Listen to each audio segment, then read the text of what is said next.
आज जिस पर्सनालिटी की हम बात करेंगे, ये जब इंडस्ट्री में आई तो इन्हें ना स्ट्रगल करना पड़ा, ना कॉम्प्रोमाइज़ेस करने पड़े, ना ही ऐसा हुआ कि किसी फिल्म से इन्हें रिप्लेस कर दिया गया हो या फिर इनका रोल एडिट कर दिया गया हो, और ना ही इन्हें कास्टिंग काउच का सामना करना पड़ा। इंडस्ट्री में आने के लिए जो कुछ भी चाहिए वो इनके पास था। फिल्मी बैकग्राउंड था, फिल्मी कॉन्टैक्ट्स थे, अच्छा खासा नेटवर्क था और बड़े बैनर्स के साथ कनेक्शन भी थे। लेकिन इसके बावजूद ये बॉलीवुड में अपना बड़ा नाम नहीं कर पाई। 2000 से इन्होंने अपने करियर की शुरुआत की और 7 सालों में ही इनका करियर खत्म हो गया। बात करेंगे बॉलीवुड एक्ट्रेस शिल्पा शेट्टी की छोटी बहन शमिता शेट्टी की। शमिता की लाइफ से जुड़ी वो बातें मैं आपको बताऊंगी जो आपने शायद ही सुनी होंगी। कब शिल्पा शेट्टी को शमिता से था कॉम्प्लेक्स? क्यों सब कुछ होने के बावजूद फिल्म इंडस्ट्री में शमिता एक सक्सेसफुल एक्ट्रेस नहीं बन पाई? और कैसे इतने सीरियस रिलेशंस होने के बावजूद शमिता आज भी सिंगल है?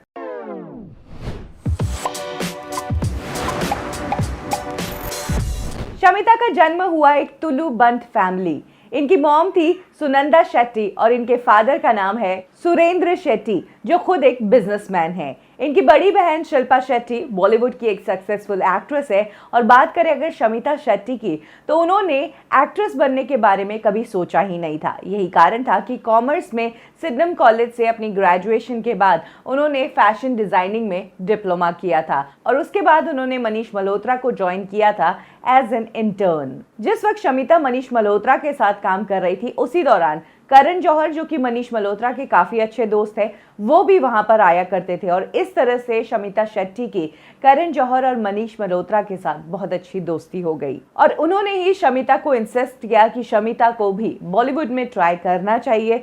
शिल्पा शेट्टी ऑलरेडी फिल्मों में अच्छा कर रही है, ऐसे में शमिता के लिए भी बेहतर होगा कि वो बॉलीवुड इंडस्ट्री में एज एन एक्ट्रेस डेब्यू करे। और तब मनीष मल्होत्रा और करण जौहर ही शमिता शेट्टी को लेकर गए आदित्य चोपड़ा के पास, जो उस टाइम एक बड़ी फिल्म पर काम कर रहे थे। आदित्य ने शमिता से मुलाकात के बाद उन्हें अपनी नेक्स्ट फिल्म में एक रोल ऑफर किया, लेकिन उसके लिए एक कंडीशन रखी कि शमिता उस टाइम बहुत पतली थी। इसीलिए आदित्य चोपड़ा ने शमिता को थोड़ा वेट गेन करने के लिए कहा और अपनी बॉडी को टोन्ड अप करने के लिए कहा। तब जाकर शमिता ने 3 महीनों में 5 किलो वेट इंक्रीज किया और तब वो लायक बनी इशिता के रोल के लिए। वैसे आपको बता दें कि फिल्म मोहब्बतें एक मल्टी स्टार कास्ट फिल्म थी। इसमें अमिताभ बच्चन, ऐश्वर्या राय और शाहरुख खान लीड रोल्स में थे। वहीं कई न्यू कमर्स इस फिल्म में काम कर रहे थे। शमिता शेट्टी तो थी ही, साथ ही इस फिल्म से उदय चोपड़ा को भी लॉन्च किया गया था। इसके अलावा किम शर्मा को हमने इस फिल्म में ही पहली बार देखा था। जुगल हंसराज, जो डेब्यू तो कर चुके थे, लेकिन अपने करियर को रिवाइव करने के लिए उन्हें हेल्प की थी उदय चोपड़ा ने फिल्म मोहब्बतें में कास्ट कर। इसके अलावा जिमी शेरगिल, जो ऑलरेडी डेब्यू कर चुके थे, वो भी इस फिल्म में थे और प्रीति जांगियानी भी इस फिल्म में नजर आई थी। इस फिल्म में 2 तरह की स्टार कास्ट थी, एक एकदम यंग वाला लॉट और एक सीनियर स्टार कास्ट। मोहब्बतें फिल्म बॉक्स ऑफिस पर ब्लॉकबस्टर साबित हुई, लेकिन इसका पूरा क्रेडिट गया अमिताभ बच्चन, शाहरुख खान और ऐश्वर्या राय को। इस नई स्टार कास्ट को तो क्रेडिट आते आते टाइम लग गया, लेकिन इन सभी एक्टर्स के लिए अच्छी बात यह थी कि इन्होंने यशराज यानी कि बॉलीवुड के सबसे बड़े बैनर के साथ काम किया था। शमिता शेट्टी की बहन शिल्पा शेट्टी, जिन्हें इंडस्ट्री में काम करते हुए 8 से 10 साल हो गए थे, उन्होंने अब तक यशराज के साथ काम नहीं किया था और शमिता ने अपनी पहली फिल्म में ही यशराज के साथ काम किया था, तो ये बात बहुत बड़ी थी। उन्होंने अपने करियर की शुरुआत एक अच्छे लेवल से की थी। कुछ रिपोर्ट्स कहती है कि शमिता शेट्टी जिस वक्त डेब्यू कर रही थी, उसी दौरान उन्हें आमिर खान ने लगान फिल्म भी ऑफर की थी, लेकिन शमिता शेट्टी ने लगान को चूज करने के बजाय मोहब्बतें को चूज किया और फिर लगान फिल्म में ग्रेसी सिंह को लिया गया। अपने करियर के स्टार्टिंग पॉइंट के हिसाब से शमिता ने बहुत अच्छी चॉइस की थी, लेकिन लगान इतनी बड़ी हिट हो जाएगी ये तो खुद आमिर खान को भी नहीं पता था। इस फिल्म के दौरान ही शमिता शेट्टी और उदय चोपड़ा काफी करीब आ गए थे और इन दोनों का अफेयर शुरू हो गया था। कहा जाता है कि ये वो टाइम था जब शमिता शेट्टी अपनी फिल्मों के लिए बहुत ही ज्यादा चूजी हो गई थी। उन्हें फिल्में तो ऑफर हो रही थी, लेकिन वो ऐसे ही कोई भी फिल्म नहीं करना चाहती थी। वो अपने आप को यशराज के लेवल की एक्ट्रेस ही बनाकर रखना चाहती थी, इसीलिए वो अपनी फिल्मों को लेकर चूजी रही। यही कारण था कि मोहब्बतें के बाद वो हमें 2004 तक किसी भी बॉलीवुड फिल्म में नजर नहीं आई। हालांकि वो हमें स्पेशल अपीयरेंस करते जरूर नजर आई। फिल्म साथिया में, जिसमें ये आइटम नंबर करते हुए नजर आई थी, लेकिन इसके अलावा किसी बॉलीवुड फिल्म में नजर नहीं आई। इस दौरान शमिता ने साउथ की 1-2 फिल्मों में काम किया, लेकिन उनसे भी कुछ खास रिस्पांस नहीं मिला। इसके बाद ईयर 2004 में शमिता शेट्टी हमें एक बार फिर से नजर आई वजह फिल्म में, और ये फिल्म भी मल्टी स्टार कास्ट वाली फिल्म थी। शमिता शेट्टी को फिल्मों के लिए और रोल्स के लिए स्ट्रगल करना पड़ रहा था, क्योंकि उनकी एक पर्टिकुलर चॉइस थी, वो ऐसे ही कुछ भी रोल्स नहीं करना चाहती थी। यही कारण था कि अब वो कम फिल्में कर रही थी। ये 2005 उनके करियर का एक अच्छा साल आया, जब उन्होंने फरेब, बेवफा और जहर जैसी फिल्मों में काम किया। जहां फरेब में वो नजर आई अपनी बहन शिल्पा शेट्टी के साथ ही, वहीं अगर बात करें जहर फिल्म की, तो इस फिल्म को बॉक्स ऑफिस पर सक्सेस मिली। साथ ही इस फिल्म को शमिता शेट्टी की सोलो हिट भी कहा जाता है। हालांकि इस फिल्म में उदिता गोस्वामी भी थी, लेकिन इस फिल्म में शमिता का रोल भी काफी अच्छा था। जहां एक तरफ शमिता शेट्टी अपने करियर के लिए स्ट्रगल कर रही थी, वहीं उसी दौरान उनके रिलेशनशिप भी बार बार चेंज हो रहे थे। मोहब्बतें जब वो कर रही थी तो उदय चोपड़ा के साथ उनके अफेयर की खबरें आई थी। एक टाइम पर उनके अफेयर की खबरें आफताब शिवदसानी के साथ भी आई थी, और कहा जाता है कि यह 2004 में जब आफताब की बहन अफसाना की शादी थी, तब शमिता शादी के सभी फंक्शंस में जल्दी पहुंची, एक फैमिली मेंबर की तरह। साथ ही शमिता की पूरी फैमिली सभी फंक्शंस में प्रेजेंट थी, और आफताब ने भी शिल्पा और शमिता की पूरी फैमिली को स्पेशल ट्रीटमेंट दिया था। तब इनके अफेयर के चर्चे सब तरफ थे, लेकिन शमिता शेट्टी ने सबके होश तब उड़ा दिए जब उनका नाम जुड़ा मनोज वाजपेयी के साथ। मनोज वाजपेयी के साथ वो फिल्म फरेब में तो दिखी ही, साथ ही मनोज वाजपेयी के साथ की फिल्म साठी लीलावती फिल्म से इनके लव मेकिंग सीन्स बहुत वायरल हुए थे, और तब ऐसा कहा जा रहा था कि शमिता शेट्टी मनोज वाजपेयी को डेट कर रही है। 2005 में 3 फिल्में आने के बाद 2006 में एक फिल्म, 2007 में इक्की दुक्की फिल्में, यानी कि 2007 वो आखिरी साल कह सकते हैं जब शमिता शेट्टी ने बॉलीवुड की फिल्मों में काम किया। इसके बाद इनका करियर खत्म सा हो गया। वह शमिता शेट्टी से जब अपने डूबे हुए करियर के बारे में पूछा गया, तब उन्होंने बताया कि वो एक सीरियस रिलेशनशिप से गुजर रही थी, और उस रिलेशनशिप के कारण ही वो ठीक से काम नहीं कर पा रही थी, और इसीलिए उन्होंने फिल्में साइन करना बंद कर दिया। और यही उनकी सबसे बड़ी गलती थी। उनका कहना था कि एक एक्टर को कभी भी मीडिया से और लाइमलाइट से दूर नहीं होना चाहिए, और अपने करियर के इनिशियल दौर पर ही जब उन्होंने मीडिया से दूरी बना ली, तब उनकी सबसे बड़ी गलती यही प्रूव हुई। जब फिल्मी करियर खत्म हो गया, तब शमिता शेट्टी ने अपने करियर को एक और ट्राई दिया। उन्होंने टीवी के सबसे कंट्रोवर्शियल शो में हिस्सा लिया। ये शो था बिग बॉस का। इस शो में भी शमिता शेट्टी गई तो सही, लेकिन इस शो से भी उनका ज्यादा फायदा नहीं हुआ। वो 6 हफ्तों में ही इस घर से फिर से बाहर आ गई, क्योंकि तब शिल्पा शेट्टी राज कुंद्रा के साथ शादी करने जा रही थी, और वो अपनी बहन की जिंदगी के इस खास पल में उनके साथ ही रहना चाहती थी। वैसे कहा जाता है, और हमने देखा भी है, कि बिग बॉस के इस घर ने कई सारे सेलिब्रिटीज का करियर रिवाइव किया है और उन्हें इंडस्ट्री में काम दिलवाया है। वहीं अगर बात करें शमिता शेट्टी की, तो उनका कहना था कि वो तो बिग बॉस के घर में जरा भी एंजॉय नहीं कर रही थी।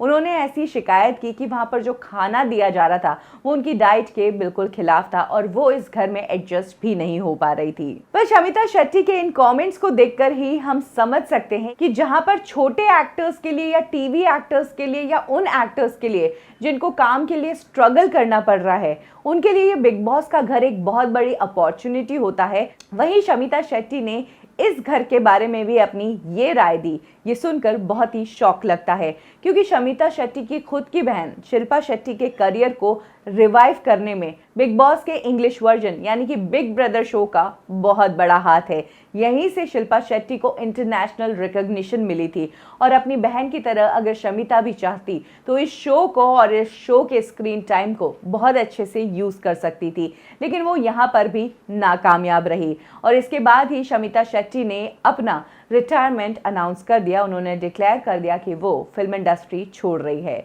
शिल्पा की शादी के बाद शमिता भी लंदन चली गई, जहां पर उन्होंने 6 महीने का इंटीरियर डिजाइनिंग का कोर्स किया, और उसके बाद वो इंटीरियर डिजाइनिंग की तरफ चली गई।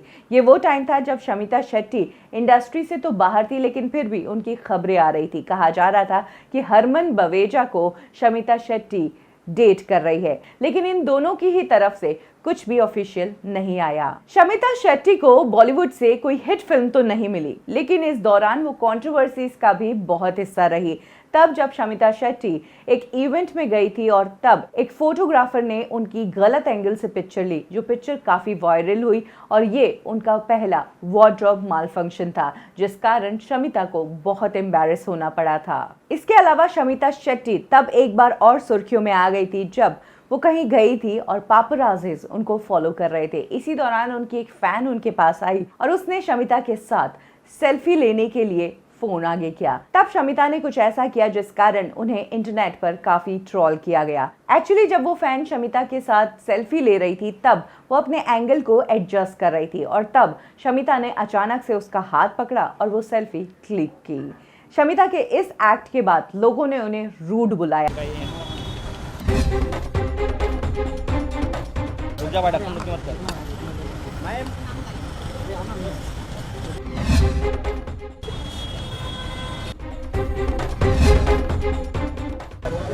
डर गई भाई और डर गई, डर गई भाई और डर गई।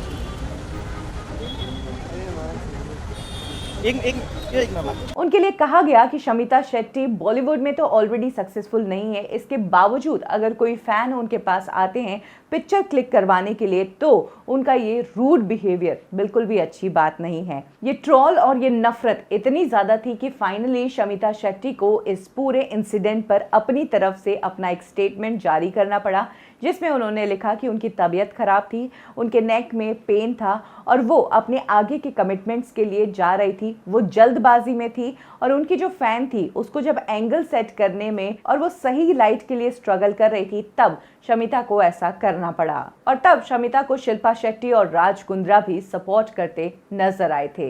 शमिता शेट्टी ने फिल्मों को तो बाय कह दिया था और वो डिजाइनिंग में भी चली गई थी, लेकिन अपने आप को स्क्रीन से दूर नहीं रख पाई। यही कारण था कि ईयर 2015 में वो हमें नजर आई डांस रियलिटी शो झलक दिखला जा में। वैसे आपको बता दें कि इस शो को पहले शिल्पा शेट्टी जज कर चुकी है। इसके साथ ही वो एक म्यूजिक वीडियो में भी नजर आई जिसे बनाया राज कुंद्रा ने। इस सॉन्ग का नाम था तेरी माँ। साथ ही शमिता शेट्टी हाल ही में एक वेब सीरीज में नजर आई जिसका नाम है यो के हुआ ब्रो। शिल्पा शेट्टी ने अपने एक इंटरव्यू में बताया था कि बचपन में उन्हें घर में उनके पेरेंट्स और सब लोग चिढ़ाया करते थे कि शमिता तुमसे ज्यादा गोरी है और इसी बात का कॉम्प्लेक्स हमेशा शिल्पा शेट्टी को चिढ़ाया जाता था कि पता नहीं वो बड़ी होकर क्या करेगी, शमिता तो उनसे ज्यादा अच्छी दिखती है। लेकिन कहते हैं ना कि इंसान की किस्मत में जो लिखा होता है वो होके ही रहता है। किसे पता था कि आगे जाकर यही शिल्पा शेट्टी बॉलीवुड की टॉप एक्ट्रेस बनेगी।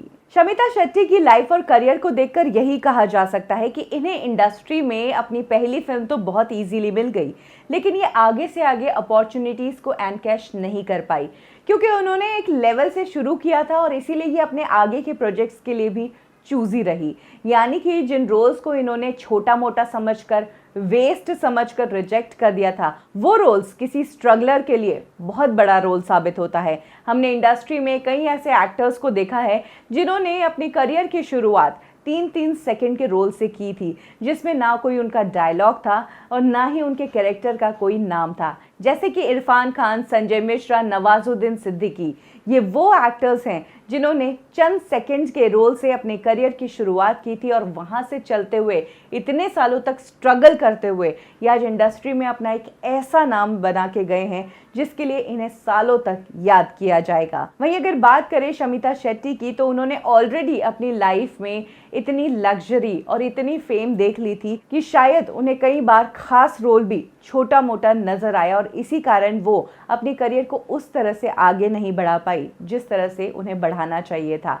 इनफैक्ट अगर बात करें शिल्पा शेट्टी की तो उन्होंने भी इंडस्ट्री में अपने आप को कायम रखने के लिए काफी स्ट्रगल किया था। वह शमिता के केस में ऐसा कहा जा सकता है कि इन्हें चांस तो मिल गया था, अब वो उन पे डिपेंडेंट था कि वो इस अपॉर्चुनिटी को कितना बड़ा बना सकती थी। मौका उन्हें भी मिला था और अपनी बहन शिल्पा शेट्टी से ज्यादा अच्छा और ज्यादा बड़ा मौका मिला था, लेकिन शायद कहीं ना कहीं उनके जुनून में कमी थी, क्योंकि अगर वो ये सोचकर चलती कि फिल्म इंडस्ट्री में एक्ट्रेस बनना ही मेरी पहली और आखिरी ख्वाहिश है फिर तो वो अपने सपने के पीछे ही पड़ जाती। लेकिन शायद कहीं ना कहीं बैक ऑफ द माइंड उनके पास ऑप्शन था कि मैं आगे जाकर फैशन डिजाइनिंग वापस कर लूंगी या इंटीरियर डेकोरेशन में चली जाऊंगी या कुछ और कर लूंगी। यही कारण था कि उनकी पकड़ अपने सपने पर उस तरह से नहीं बन पाई और जैसे ही उनके करियर का टफ टाइम आया तो उन्होंने अपने सपने को ही छोड़ दिया। और ये कहानी सिर्फ शमिता की ही नहीं है, हम में से कई लोग ऐसे करते हैं कि जब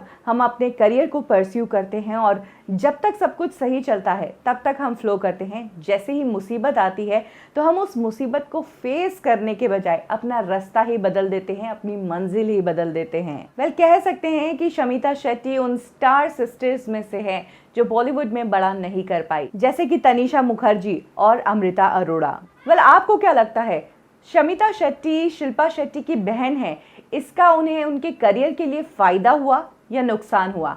कमेंट सेक्शन में जरूर शेयर करें। कब की और कैसे में अभी के लिए बस इतना ही। फिर मिलेंगे एक और एक्टर की लाइफ और करियर एनालिसिस के साथ। लाइक करें हमारा फेसबुक पेज बॉलीवुड ठिकाना, फॉलो करें हमें इंस्टा पे और सब्सक्राइब करें हमारा यूट्यूब चैनल बॉलीवुड ठिकाना।